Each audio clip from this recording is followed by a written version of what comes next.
are y'all doing out there today? My name is Honest Am. Welcome. If you are new to this channel, welcome back. If you are subscribed and returning, I love you so much.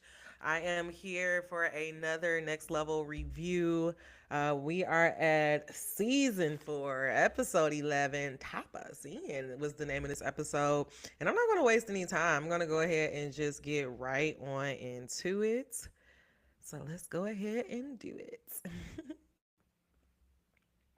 I hope that your week has been going well. Again, I apologize. I wish that this was a Monday show, but I had to go into the office and, I was just had no energy to come back and record. So this is where I'm at. Give me a minute. Where's my phone at? I have no idea where my phone is. Oh, here it is. How you love that right in my face. All right, so we're here for Next Level Review. My name is Honest Am. These are my beautiful creations. Dear showrunners, will be coming back this spring slash summer. Getting into my charade. Honestly, sis, I'm actually thinking about for dear showrunners, and let me know if maybe I should just keep it on this page of doing just a Friday recap show, the best thing that I've watched this week. If that is something you're interested in, please comment down below and give me your thoughts. Also, I have Honestly Sis, which is a bi weekly newsletter geared towards people who are truly trying to get their shit together. Every week, every 2 week, I deliver personal stories about my life and where in my life, spirituality, and I try to normalize the spiritual journey, the spiritual world and the spiritual journey by giving my advice. I share my truths so that other people know that they are not alone. So that is what I do in the Honestly Sis space. That has recently got turned into a podcast called Honestly Sis, the podcast, where we do a newsletter every week with the old letters from Honestly Sis, as well as the activation, which is a tarot slash channeling. You guys know all about our beautiful mentors, Chef Arrington, Gordon Ramsay, Richard Blais, just Blais. I wonder, I wonder if anybody ever do that in there, like just Blais. I would if I was them. I would do that all the time. Just a Blaze. Okay. I'm trying to make sure y'all know how I do. Okay, so we're here. Hi. Stop sharing. Hold on. Let me share my screen. I want to do the entire screen. Perfect. All right. Okay. All right, so this week we are doing a tapas challenge, and it is called Taps In. And so the challenge for our chefs, we have officially made it to the final 7. We're only going to have the top 3, and they are going to be dueling it out on a tapas challenge. And if you're not sure what tapa is just like a little appetizer, so you can get it in a meat. I mean, you can like a little bite-sized appetizer, or like just a one plate, small plate is how they kind of look at it. And so the challenge this week was to have one meat dish and one what is going on? Hold on one second, y'all. Oh, here it is. To have one meat dish and to have one seafood dish. And so before we even start this challenge right away, we are again talking to the chefs about how they're doing, how they're feeling about the competition. We learned that Austin is not feeling that well this week. He said he's operating at about 60%, in which Richard Blais reminded him that when Jordan was sick is when he would probably score the most points. I mean, can we? I understand that Michael Jordan was cool, but I mean, we're in the LeBron James era. Like, let's talk about his greatness. But anyways, that is just a random side note. Chef Arrington talked about Bobby being the last one standing. And she also mentioned something about how she feels like she saw his social media and she feels like he's playing a nice guy in the competition, in which Bobby said, I am the nice guy. And so it just made me so curious to see like what the hell is on Bobby's social media page, and is there just a different shade of color that we are getting that we're not getting from Bobby here on the challenge or here on Next Level Chef. When we comes down to the time token, Beatrice won last week, and she was asked who does she want to use this how does she want to use the time token rather? Did she want to use it on herself, or did she want to use it on another contestant? And what she ended up doing, despite just hearing that Austin was not feeling well, and he's a little under the weather, she went ahead and used her time token on him, so he would have 10 less seconds in a grab. So it means taking his 30 seconds down to 20 seconds. Um, and her reason and justification for it is that he is her biggest op. If he's sick, she want to go ahead and kick him while he's down. And Bobby, I mean not Bobby, Austin was just, and it's so funny. Now I'm mixing them two up. When Austin was just like, you know what, this is my fuel. I'm gonna get it back. I don't care. This is what I'm gonna do. I'm in it.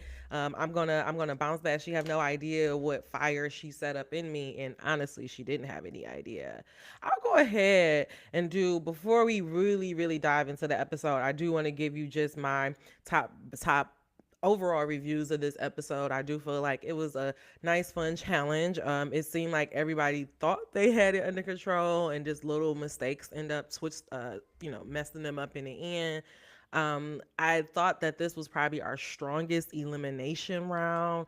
But I do expect that as we keep losing more and more contestants. But this was a pretty good episode, lighthearted, pretty creative, and I wasn't mad at the outcome. And so now we are getting to our grab, starting on the top level. Bobby was super excited to get this the salt cod. Am I saying it cod? I don't know why it's not. I can't say that word right. And a pork cutlet. One thing that I just thought was so odd, two things I thought that was odd during the top level grab is that Bobby, like once he got his protein, he was like, Beatrice, what protein do you need? Like, Bobby, bro, you are in a fucking competition. And I guess I will understand, like, if I am as a viewer, if I'm feeling this way, annoyed by it, I can only imagine how Brandon as an actual contestant is feeling by it. It's like, Bobby, okay, you can be the nice guy, but you don't need to be overly nice. And maybe he was doing that because he was like, okay, if this bitch win again, I don't want her to turn around and use the time token on me.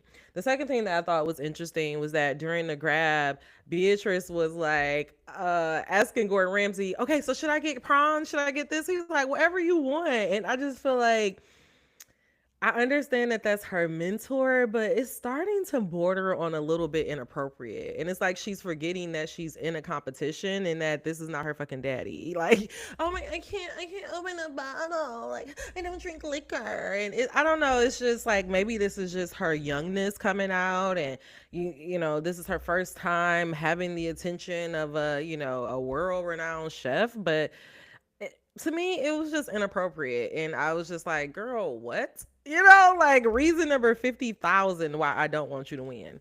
Going down to the middle level, we get down there, and first of all, Brandon, when we start talking about tapas, this nigga starts I'm so sorry I say nigga so much, but this dude just started tapping into his Spanish language, and honestly, I was loving it. Like, Brandon was just seeming like so confident, so swagger about this challenge. And when he went into the grab, he was like, oh yeah, I see this. What did he grab first? Oh, he saw the Wagyu beef, and he's like, oh yeah, I know what to do with this. And then he saw some octopus prawns, and he was like, oh, this finito, like, or whatever he had said, like, it's about to be a wrap. And then Megan, she was also a little, she seemed a little excited about this challenge as well. One thing, she's like, I need chicken. She was so excited about getting her hands on some chickens. And then she saw oysters. That was the next thing. And she talked about how down where she's from, they really, over the summer, they love to do a grilled oyster, put something hot in there. And she was just saying it was just such a good dish. As she was cooking this week, like it was kind of like that Beatrice effect. Like, you could tell when a chef is confident and they have a vision for their dish, and because their energy is different, how they're talking is doing, how they're carrying themselves, how they're talking about the dish, how they're explaining their concept. It's exciting, and you really felt that energy from Megan this week. Austin, even though he had 20 seconds, the way he was on that wall, he was like, like, Austin is so fucking intense. Like, I I wonder if he's like that in real life or is this just like for the competition. I mean, he seems like a little like cool nerdy guy, but he was just so intense, like trying to bounce off that wall. But even with that 20 seconds, he went in and he was just super focused about trying to be focused about what he need. He grabbed he framed a hanger steak or hank steak. Why I cannot. Y'all, my words are missing today. He grabbed the steak, and then he was looking for mussels, and I thought it was so funny because he was like, but he couldn't find nothing else. And so he just found the mussels and he took that and he really did not have any idea what he was going to do with that dish. And at first, I noticed that when Chef Blais is mentoring, he's really good at giving you concepts for dishes and, oh, you should think about this or, oh, you should do that. But I haven't really seen any of the other contestants or even other chefs do that. But I did notice this week that Nyesha, when Austin was just kind of flabbergasted, he did not know what to do with the mussels. She gave him an idea for the dish, and he was like, you know what, that actually sounds really good. And he went ahead and executed that. As we go down to the bottom level, Arnev, when we were up at the top, he was talking about how he lives in a flat house, and how he's not really, he doesn't really he wouldn't be making these type of meals and stuff.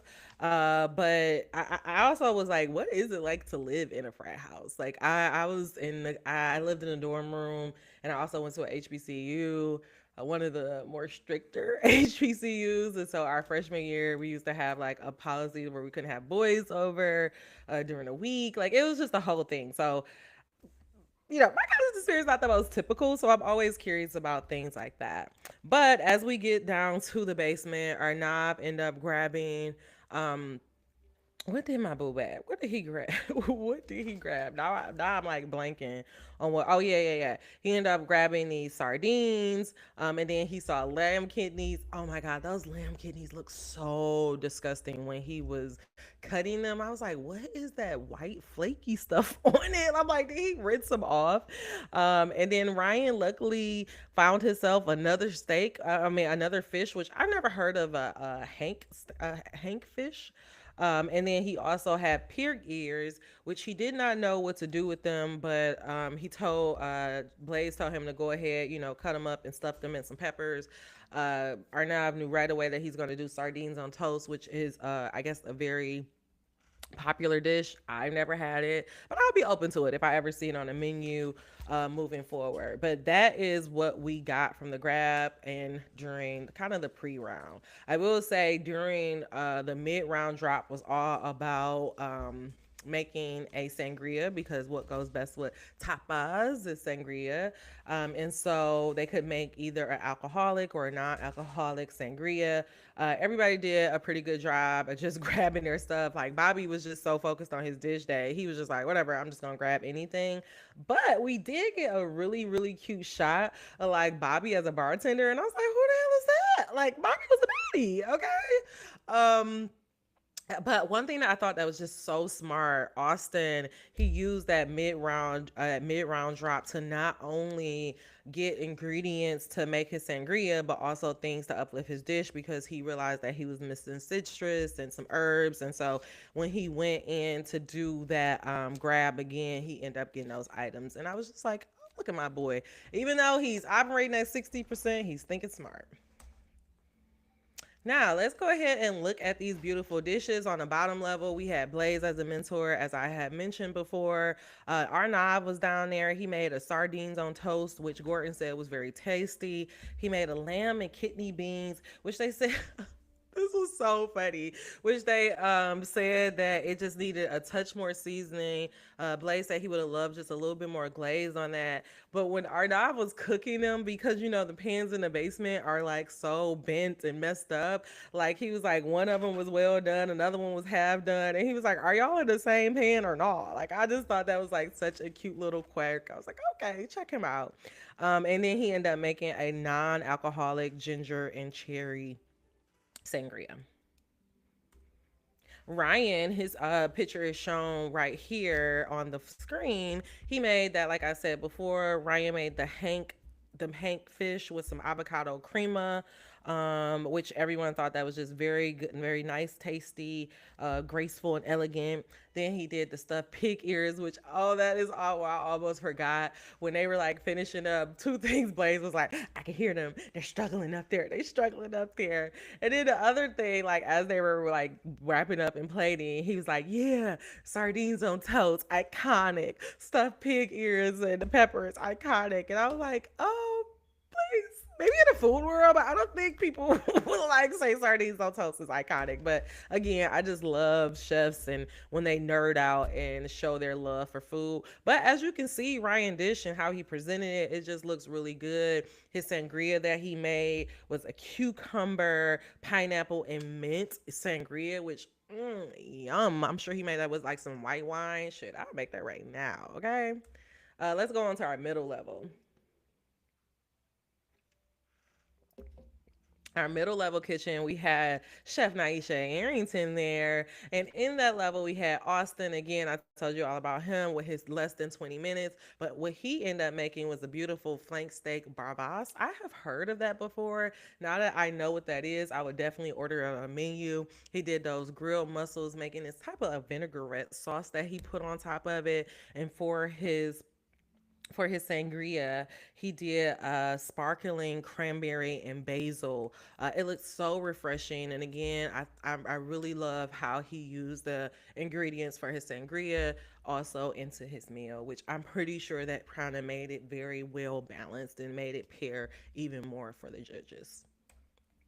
For Megan, her picture is shown. She made this beautiful chicken and pepper tarte or tartare or whatever it is. It looked like a little, to me, it kind of looked like like a little flatbread or maybe a flatbread pastry. And then she made those beautiful grilled, I don't know why I said baked, but grilled oysters with this beautiful chili sauce. And Gordon said that those oysters were tasty. Looking at them on a screen, they look very very tasty. She paired that with this beautiful late summer pomegranate sangria. I want her meal right now. I actually cannot wait for the summertime. My brother, he is a big griller, and I'm just gonna buy me up some oysters, and I'm gonna try to recreate that meal. Like that is something I have to do this summer. Like I will not rest until I have me some grilled oysters. Matter of fact, Megan, if you ever find this and you have a social media page, maybe do a tutorial to showing us this recipe. And I don't know how many copycats you would get, but this looks like a winner. Next up, we had Brandon. And Brandon, like, he started off this cook. He was so confident. He was so, oh, yeah, I work with a Michelin star chef in Spain, and I know all about tapas. And he saying his Spanish. And all right, this nigga may as well start salsa dancing out there. And then somewhere along the way, he just lost his road. I'm like, what happened, Brandon? It's like I think he was so focused on the octopus and making sure that he got the chart and got the plating together that he completely forgot about his meatballs. Like if Nyesha Arrington was not paying attention to him, Brandon meatballs would have went up in flames because she didn't remind him once, she didn't remind him twice, she reminded him three different times about his meatballs. She reminded him about them when they were in the pan. She reminded him about them when they were in the oven, and then she reminded him again when it was in plating, and he still was just like completely forgetting about the meatballs. But again, I understand that this is a TV show. Like I'm watching it and I'm not actually in it because it brings me back to like Misty from like episode 3 when like Gordon was telling her like get on the platform, get on the platform, get on the platform, and she was like still decorating her, still putting decorations on her plate and stuff. And so I don't know if you just like get so tunnel vision and so focused on finishing your dish that you're no longer hearing and being able to understand everything that is going around you. But I was like pissed with Brandon. Then when it get down to the for them to make it on a platform, he just literally he taking his time. He's one of the last people doing it. Nearly forgot his sangria, and when he do put his sangria on there, he puts up like a whole picture of sangria, and Nyesha was like, "Oh, so you did the sangria for 12," which I love when they were eating it, judging it and stuff. Richard said, well, I guess you must have put this big old picture up here because you knew how dry your meatballs were. I was like, But boom, like got his ass. Gordon was like, he loved they loved the charred octopus, but those meatballs, like Gordon. Gordon was like, I got really excited when I heard meatballs, and then when I ate these, I was like, what's a shame? What a shame. Very, they're so dry, very dry. They were like, oh my God, I wish I have to like hear it as I'm saying it, and maybe I'll like record myself doing it. But like the way he's like, they're dry, they're very dry. Like, oh my God, I wish that I could like drop in that sound because it was hilarious. All right, finishing off top level with the big dog Gordon. I don't know why I got Beatrice menu. For Beatrice, we had red shrimp with some anchovies on top, beautifully plated with a nice little sauce to go on the side. I think that's on toast as well. Then she also had this pork cutlet baguette. She paired that with a blood orange sangria. What did they say about her dishes? I didn't even hear what they said about hers. I think, oh yeah, yeah. Naisha was like, she could definitely picture herself eating this poolside. They said that it was definitely beautifully plated. Then we had Bobby, who had a salt cod fritter. He was very excited about that salt cod. And I had to go back on the second watch. At first, I didn't see it on the first watch, but on the second watch, Gordon asked him, make sure that he's like, did you rinse your fish off because it can be very salty. He said it twice. Did you check your fish because it can be very salty? Again, I don't know what Bobby was going through. Maybe he missed that memo. Maybe he was just too focused on what he was doing. But the mentor was trying to guide him to not make that mistake, and he still made that mistake anyway. Next, we had this beautiful marinated pork kebab, and then he did an infused Negroni sangria, which actually sound very delicious. But Negronis tend to be very dry, and Richard was like he wished that the sangria was gave some type of reprieve from the salty salt fritter. Like he had to, whenever they have to drink water, I'm always like, oh, you know you fucked up. Like when somebody eats your food and then immediately you have to go drink some water. Like how salty was those salt fritters? So that takes us down into the judges' debate. In the judges' debate, the first thing that they talk about is Megan having literally the best meal. Like Richard said right away, like that was the one that I thought was the most encompassing, the one that actually had everything all together. When they got to the top, when they were talking, oh, I guess I can go this way. When they talked about the top level, again, they talked about Bobby and his salty fish. And when the Gordon said that dish was made by Bobby, Nice was like, no, like not by Bobby. Um, so she was really, really sad about that. In the middle level, they were talked about Megan having the most cohesive dish. They talked about how Austin dish was very tasty and really put together. And then when they started talking about Brandon dish, and Nyesha said, "Oh yeah, it was wagyu at one point." And Rich was like, "Okay, now this is just disrespectful." Like, so Brandon really, really fucked up this competition. When they got on the bottom level, they talked about how Ryan did a very, very good job on his dish, but they couldn't get over the uncooked pieces of meat that of the kidney that the judges got from Arnav. And so when we get down to okay from Arnav, and so as when the judges come back, we started to discuss who the winners are, and the top two dishes this week is Austin and Megan. And so they will rise on up to the top kitchen with Beatrice. And the person who will win the time token this week, damn, I wish I would have. I'm so sorry, Megan. I wish I would have had an extra dish, extra sliding here for you. But Megan actually won the top dish this week, and so she will get that 10 minutes. And I actually love what she said because it reminds me that it's potentially she watches the TV show because that's what I meant to say before. Beatrice clearly does not watch the show because anybody who used the time token on somebody else, they always end up backfiring on them. And so Megan was like, with this time token, it comes, with great responsibility comes great reward. With great rewards come great responsibility. And so she was like, she was going to be very smart about how she was going to use it moving forward. So for the elimination challenge, now we get down to the sad news. And we are given three dishes that are going up. First, we already know Brandon's going up for them dry ass meatballs. Then we got our knob going up for the underdone lamb kidneys. And then the last one is going to be Bobby. And so I do feel like maybe next week is when we're going to get that double elimination. So for the elimination challenge, they have 25 minutes to make a paella, and as they are going down in the basement or whatever the challenging floor, the middle kitchen floor, Bobby is telling the other chefs like, I never made a never made a paella before, so give me all the instructions. And baby, they gave him all of the instruction. And I was like, maybe that is why Bobby has been so fucking nice in this competition for moments just like this, because literally they were telling him everything. Okay, it's like a risotto. Build up your flavors and then do this. It's like this. Okay, make sure you want to get a whole bunch of soup in it. The soup is like, they literally walked him through it to the point where Brandon was like, damn, why don't you just make it for him?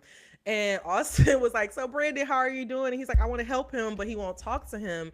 And I think Brandon just kind of shut down because everybody was literally helping Bobby make this dish. And I think it made him feel like they wanted him out the competition. And so he was just like, fuck them. Like, I'm not listening to them.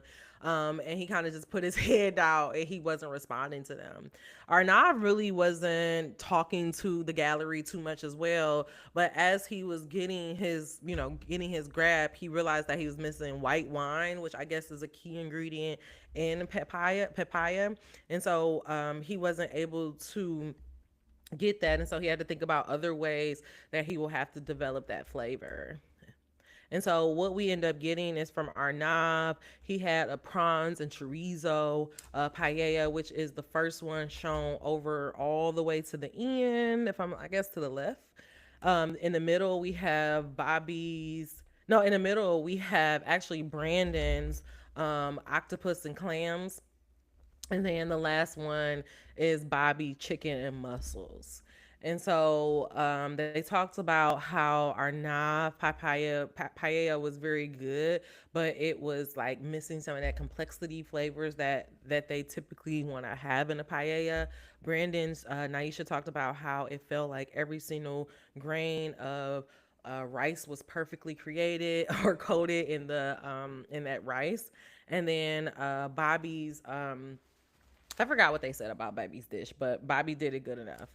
I will say I have had paella before. When I went over to Barcelona last year, I actually had one, and I remember I was like so nervous because it comes in like these big old pan, like that's literally how they serve it.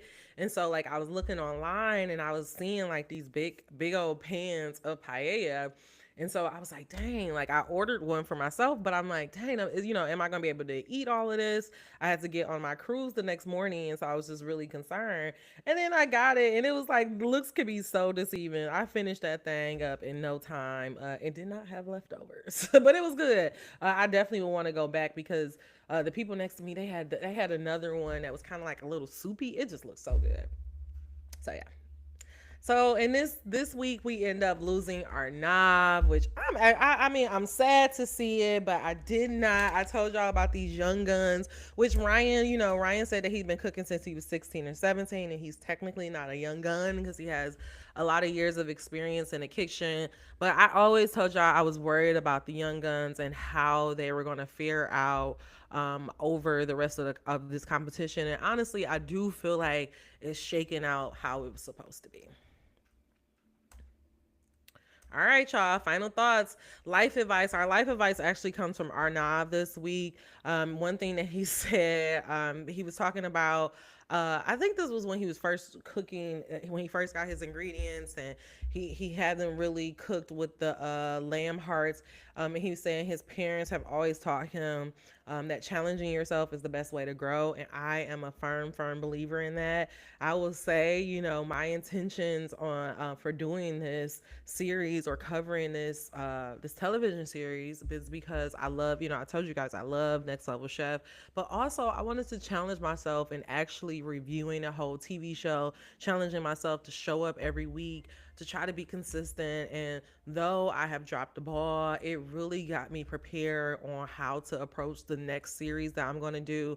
It really allowed me to see, well, how much time does it take? How many times do I need to watch the episode until it like is actually in my brain? How do I like to present it? How do I want to upload it? How do I want to share it? And this, through all of the bumps and grinds, I still was able to put an episode out every single week. I'm very proud of that.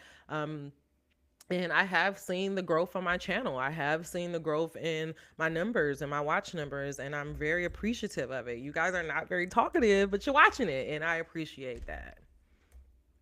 And so I appreciate that. And so I would say for you guys, if there is anything that you're interested in doing, but you may be nervous about it, just try it. The only way that you're going to learn is by doing. And so just do it. Allow people to see you make mistakes, allow people to see you, fuck up, but just keep showing up and you'll get better and better over time.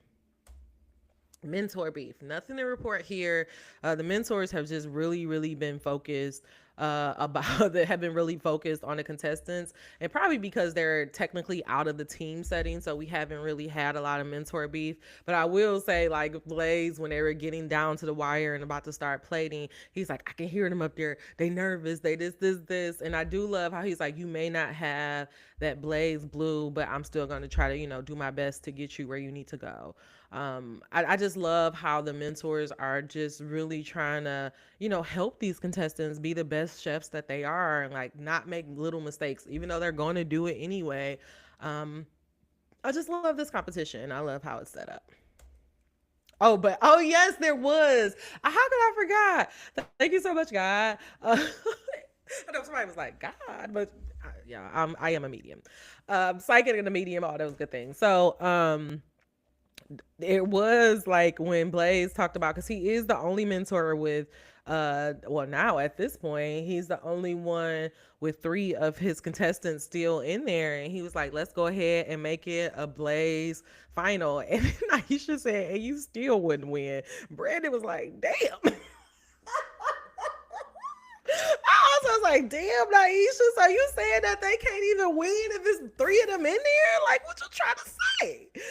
I would feel away, like I would have a chip on my shoulder. Maybe that's why Brandon fucked up on the meatballs, But yeah, that was a little update on the mentor beef. Thank you for reminding me. I sure did forget about that.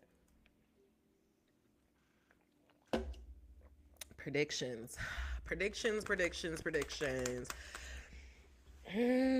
Y'all, I mean, let me be controversial. I do feel like we may be on the end of Ryan. Even though Ryan did advance up to the middle level. You know what? I don't want to say it, but I think it may be Brandon. I think next week we may have either Brandon or Ryan in elimination. I will hope that maybe Ryan will be since they're doing 3, so maybe Brandon, Ryan. I don't see, and Bobby. Yeah, maybe that would be the other 3. Because Bobby does just get in his own fucking way sometimes. Like, he's so smart, he can do this, but he just makes like little silly mistakes that really twist him up, or he's trying to do too much in too little of a time. But I don't see Megan making any mistakes. I hope to just only see her doing better and better. I feel like Gordan low-key has Megan to win. That's why I really think that he's rooting for her to win.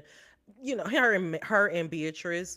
I don't like Beatrice, but she's still cooking very well, so I don't really see her messing up. And I don't see Austin messing up. So maybe that may be our final 3. Austin, Beatrice, and Megan. Like, that could potentially be our 3. Looking at how the show is going, my personal 3 would be Brandon. It will be Brandon, Megan, and probably Bobby. Brandon, Megan, and Bobby. But honestly, Brandon been messing up lately, and he do always tend to end up in the basement. And so I'm letting my rooting for everybody black show. So I'm rooting for Brandon, but I think next week we may end up even losing either Brandon or Ryan. I'll stand by that. All right, y'all. Next week episode, I will be back for Next Level Monday. Because I don't have anything going on, so there shouldn't be anything to prevent me from doing this review. So thank you guys as always. The best way to support the channel is to like, comment, or subscribe. If you made it to the end of this video, please let me know who you think are gonna win this season. Who are your final three? I really, really would love to know. If you really, really love this, please give me a thumbs up and just like it because it helps the algorithm, shoot it out to other people because it's like it shows that people are watching this. And I will see you next week. Bye bye.